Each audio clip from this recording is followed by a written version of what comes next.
Good morning dear students.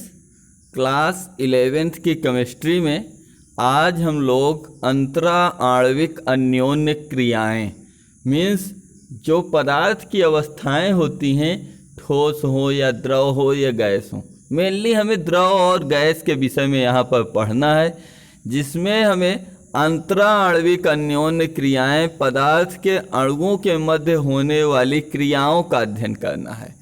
जिसमें पहली क्रिया अंतरा आणविक बल, यानी कि जैसे कोई द्रव का कण है या ठोस का कण है या गैस का कण है, उसके कणों के बीच कौन कौन किस प्रकार बल लगता है। तो इंटरमोलिकुलर फोर्स यानी कण किस प्रकार एक दूसरे से चिपके होते हैं, जिसे इंटरमोलिकुलर फोर्स कहते हैं।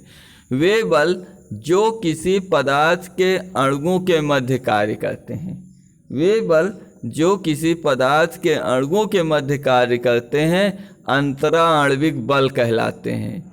ये बल रासायनिक बंधों की तुलना में अति क्षीण माने कि बहुत दुर्बल या कमज़ोर तथा लघु परासी होते हैं, लो रेंज के होते हैं। अंतरा आणविक बलों की प्रबलता पदार्थ की भौतिक अवस्था को निर्धारित करती है। जितना अधिक प्रबल होगा अंतरा आणविक बल, वे ठोस या द्रव के कण में परिवर्तित हो जाएगा, उसके कण उतने ही पास पास आ जाएंगे, फलस्वरूप वह या तो ठोस हो जाएगा या तो द्रव अवस्था में आ जाएगा।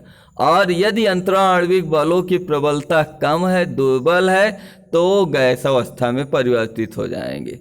तथा पदार्थ प्रबलता बढ़ने के साथ पदार्थ की गैस से द्रव में, द्रव से ठोस में। गैस है तो अगर कणों के मध्य प्रबलता बढ़ रही है तो गैस से वो द्रव में कन्वर्ट हो जाएगा, द्रव अवस्था में आ जाएगा, और द्रव है तो द्रव से वापस वो ठोस में आ जाएगा।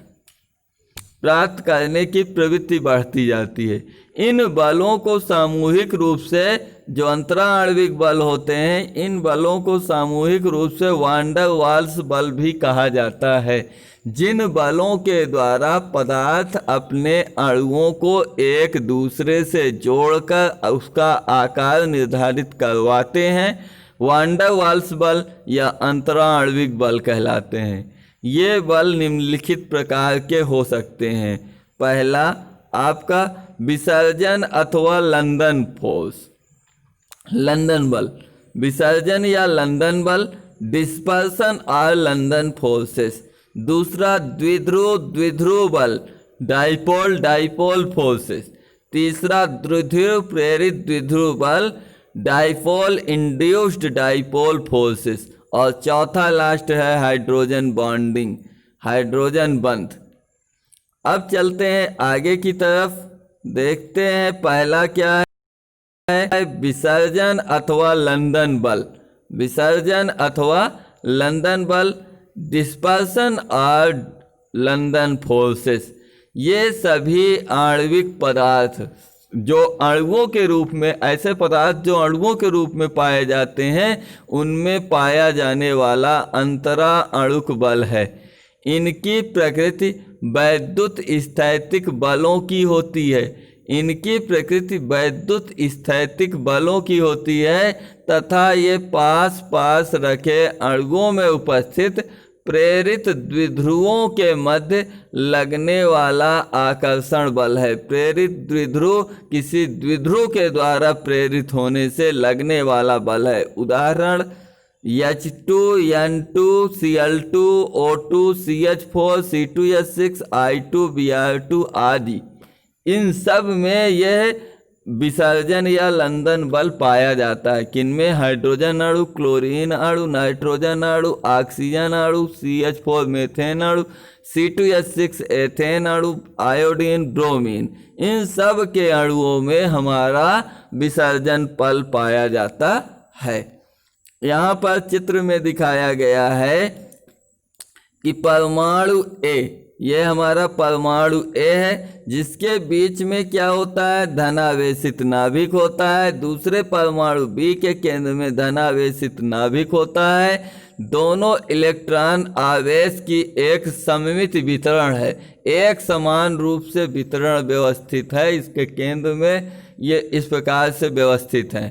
परमाणु ए तात्क्षणिक द्विध्रुव, यदि इसके पास कोई ऋणावेशित कण आता है तो ये डाइपोल हो जाता है, डाइपोल में परिवर्तित होकर उस ऋणावेश की तरफ इसका धनावेश खींच जाता है। मान लिया यहाँ पास कोई ऋणावेशित कण आया जिसके नाभिक में ऋणावेश है, तो डाइपोल उसकी ओर प्रेरित हो जाता है तत्क्षण तुरंत के लिए, जिससे दाईं ओर आवेश घनत्व अधिक हो जाता है। इसी प्रकार परमाणु बी में भी क्या होता है, धनावेश ये केंद्र से थोड़ा इधर की ओर डाइवर्स हो जा रहा है। अब आगे की तरफ देखते हैं, बी नंबर है द्विध्रुव बल, जिसे डाइपोल फोर्सेस कहा जाता है। ये बल ध्रुवीय अणुओं के मध्य कार्य करते हैं। ऐसे अणु जिनमें धन एवं ऋण दो ध्रुव या नॉर्थ साउथ पोल होते हैं, उनमें द्विध्रुव बल कार्य करते हैं तथा लंदन बलों की तरह इनका मान भी R/1/r⁴ के समानुपाती होता है। द्विध्रुव अणु जैसे H2O जल का अणु, HCl हाइड्रोक्लोरिक अम्ल, NH3 अमोनिया इत्यादि के मध्य द्विध्रुव अंतरा अणुक बल डाइपोल इंटरैक्शन फोर्स पाए जाते हैं। थर्ड है सी नंबर, आपका तीसरा बल है द्विध्रुव प्रेरित द्विध्रुव, डाइपोल इंड्यूस्ड डाइपोल फोर्सेस। जब कोई अध्रुवीय अणु, ऐसा अणु जिसमें धन या ऋण ध्रुव नहीं है, उसे अध्रुवीय अणु कहते हैं, ध्रुवीय अणु के संपर्क में आता है। ध्रुवीय अणु मीन्स धन एवं ऋण आवेशित, ये आपका अध्रुवीय अणु है। ये ध्रुवीय स्थायी ध्रुवीय, इसमें प्लस और माइनस, A प्लस है इसलिए यहाँ पर डेल प्लस, यहाँ डेल माइनस लिखा हुआ है, B माइनस है। तो ध्रुवीय अणु के संपर्क में आता है तो अध्रुवीय अणु प्रेरण द्वारा ध्रुवीय गुण प्राप्त कर लेता है तथा स्थायी द्विध्रुव अणु या प्रेरित द्विध्रुव अणु के मध्य द्विध्रुव प्रेरित द्विध्रुव बल कार्य करता है। ये बल भी 1/r⁴ के समानुपाती होते हैं, जिसके फलस्वरूप इनमें भी एक स्थायी द्विध्रुव का निर्माण हो जाता है।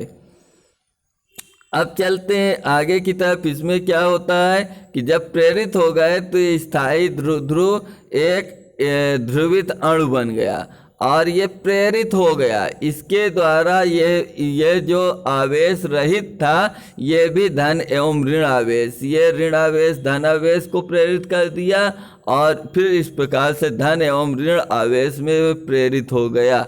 ठीक है ना। और चौथा लास्ट डी, हाइड्रोजन बॉन्डिंग के विषय में, जैसा कि हम लोग पिछले चैप्टर में भी हाइड्रोजन बॉन्डिंग के विषय में पढ़ चुके हैं, यहाँ पर लास्ट बात करेंगे। हाइड्रोजन बॉन्डिंग का विचार सर्वप्रथम लेटिमर एवं रोडबुश ने दिया था।